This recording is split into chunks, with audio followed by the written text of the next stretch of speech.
Josue, you want to take a video with me? Sure, man. What are you doing? I am cooking. Okay, come over here. Come over here. Let's go to the living room. A Puertorriqueño, how do you say? Puertorriqueño. Puertorriqueño in Shanghai. And I've been in Shanghai for the last 3 days. And he's my couch surfer. He's hosting me since 3 days. Probably the best couch surfer I've ever had in my entire life of couch surfing. Thank you. I want to share with everyone the experience of couch surfing because first of all, it allows me to travel for so long because you save money. And second of all, you share experience, you meet people that inspire you in a way. So it's a very good experience that I want to share with everyone. So you are gonna help me? Sure. Obliged to help me. So what's couch surfing? Well, couchsurfing is it started off as a community of just people that would just host travelers or host other people that were just going around areas and wanted to share more than just a hotel or a touristic experience. It was more of a connection and kind of rescuing that trust in strangers and the trust in other people pretty much. Absolutely. And rescue also, you said rescue, and rescue also people like me that ask you at the last moment to be hosted by you. Like I called him, I wrote him on Couchsurfing like the day before coming to Shanghai. He told me, no problem, man. I have other 2 people here, but if you don't mind, you can stay on my sofa. I said, man, of course I don't mind. Like a sofa, it's amazing for me. But now that the 2 guys went away, he gave me a private room. I mean, we have to say that this is not common. Usually you sleep on the sofa, but you don't care. You're a traveler. You just want to share stories with other people, and you want to sleep at the cheapest way. So this is like zero. But in a way, like you share more than being in an Airbnb. Because what I asked to Josue, I asked him, like, you have a very beautiful house. Why don't you do Airbnb, right? Yeah, well, the first thing, it is called couchsurfing. So you do sometimes sleep in a couch, sometimes in a cot, sometimes on the floor, and you get to put your own like mat or whatever you have with you on. Happens. But I have the privilege of having this nice apartment, and to be honest, if I do Airbnb or anything else that's paying, it takes away from the organic experience. I think the second that you put money into the mixture of it, you immediately I don't know, it's no longer just getting to meet people and understanding and sharing. It's about giving a service. Yeah. And it's no longer a friend, is a client. Yeah. And I think it just loses its essence and it loses the potential of becoming something more and something great, like a true friendship or more than just a touristic experience. Yeah, you're right. I mean, it's not always a positive experience, like that you become friend with your couch surfer, but most of the times it's positive, and most of the times you bring with you some positive experience that the couch surfer gave you. So to me, it's always been positive. Like this time, I wanted to do it with you because here everything is positive. Also, the smell of the towel. Like not everyone gives you towels and sheets for the bed. Like here, it's like I'm doing another advertising for you, but like everything is super clean. Like I feel like in my grandmother's house where everything is like hyper clean. So I feel like at home, you're far from home, but thanks to people like Josue, you feel like closer to your house. And sometimes even if we travel a lot, you are homesick sometimes, and this kind of oasis in your journey helps you to go on. Yeah. So I'm relaxing here.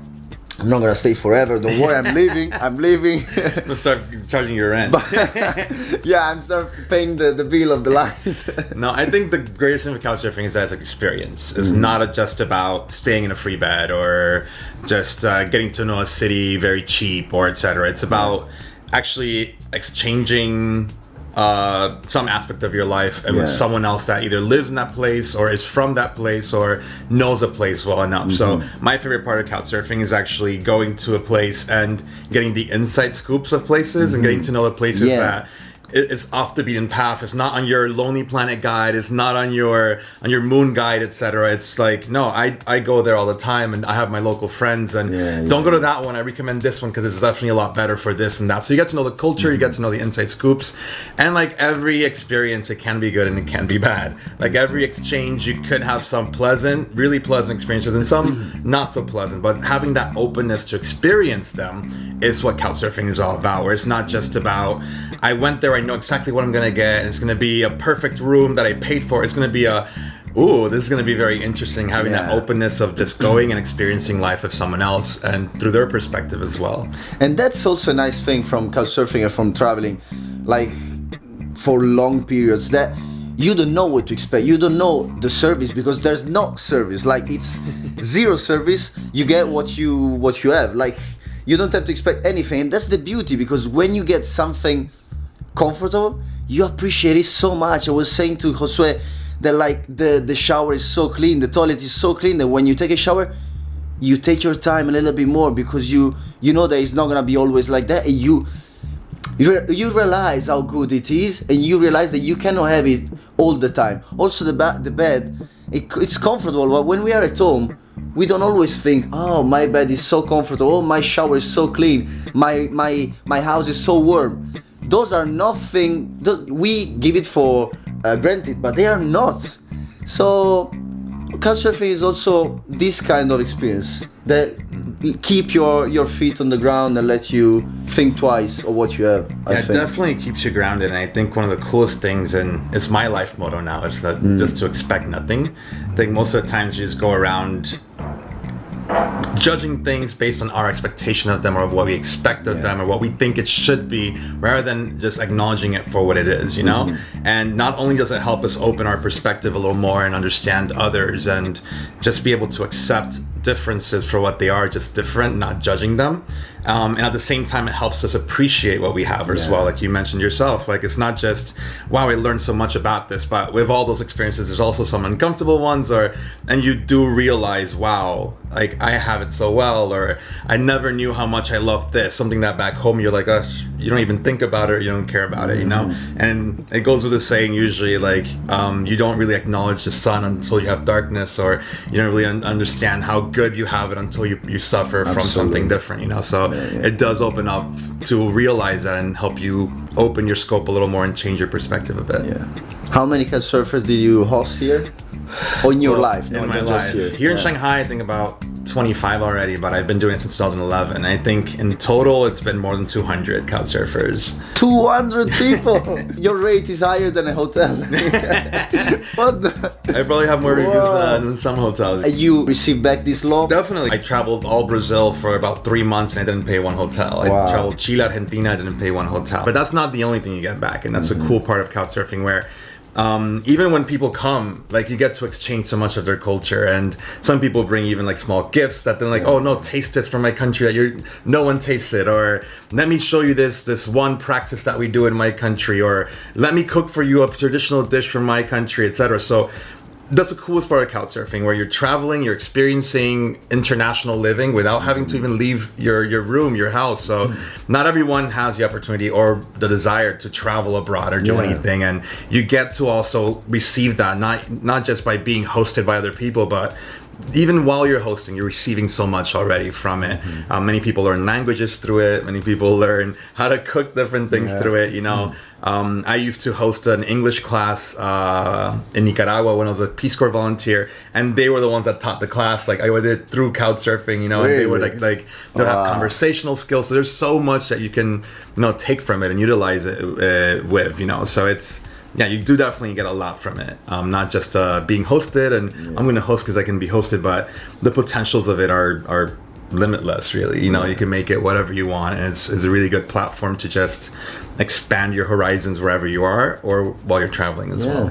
And you make friends from all over the world. Like if you take the maps, you say, okay, here I have this friend, this friend, this friend, over there. Like all the world is your friend, you know. Like it's beautiful.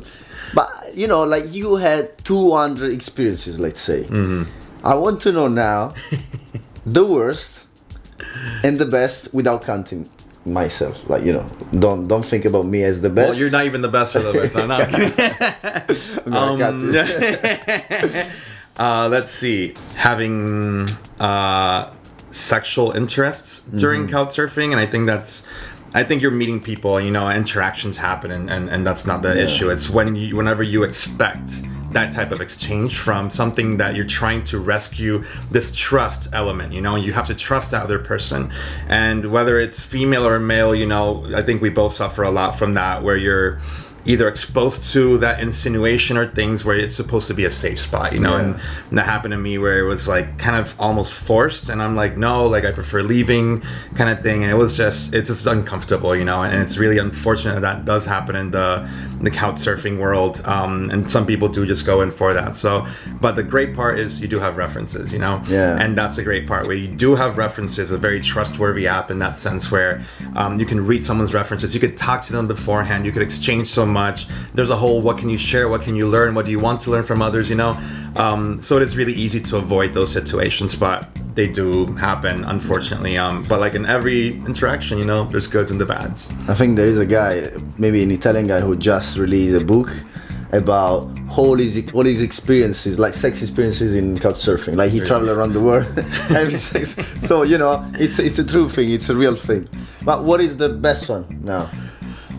Best ones. I've met amazing people that really want to dive into the culture, and they might have either more opportunities or just want to explore even more, and it's fallen right in the time where I can take time off. And we've been able to explore places, you know, and they're like, no, I really want to know this. And I even got to know parts of the countries that I hadn't been able to because either time limitations or money limitations sometimes, you know. And there's some people that are like, you know, I just really want to have you in my experience, and for them maybe money is not a limitation. So for example, in Nicaragua, I had that, where I was able to go to different places that I hadn't before, and they were like, no, like, just come with me, I'll pay for it. It happened to me in Costa Rica as well. Go to volcanoes and get tours paid for. And why did they come to stay with you if they... Because they didn't just want the tourism thing. They didn't want this the hotel and like, what am I going to do in the hotel? They actually wanted to like make that connection with someone and try it through couchsurfing and then explore. And if it didn't work out with me, then they would have done it on their own. But they decided to try it out. And it was a great connection of like, dude, it's like my best friend that I knew 10 years, like if I knew him for 10 years already, and it just worked out that way. So yeah, I've had that in several places as well, and it's been really great. And I have people I still talk to.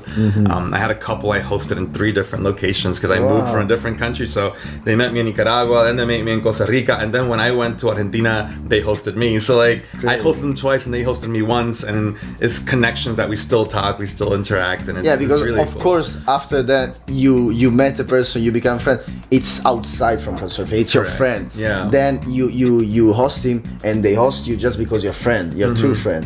So cool. It's great. Actually, it's great to have like, you're super like a senior couchsurfer profile. Yeah. So I want to show to everyone your house because it's let's show it. Sure, go ahead. Let's show my room, okay? It's because, you know, it's not always like that, I have to say. So it's this not is amazing either, but this is my whole room. It's mine. It's everything. It's super hyper clean. Air cooling, air conditioning. It's great. And then when I go out every day, Puerto Rico flag, just to make me feel happier. Then there is your room. Yeah, my room's back over here. That's huge. It's messy right now, but it's, you see, it's my room. the bathroom. Wow. So like, That's so bathroom over there. There's the shower. And then this is the living room. You know, it's very warm house. You go in and you feel like at home. And then, Kitchen, my favorite place. Yeah, with the smell of Shanghaian frijoles. Chinese frijoles. No, not Chinese, Caribbean. Caribbean. Okay, that's it. Well, thank you very much, Josué. If you want to be hosted by him, you pass by me, you give me cash, and then... No, really, thank you so much, man. You're very welcome, man.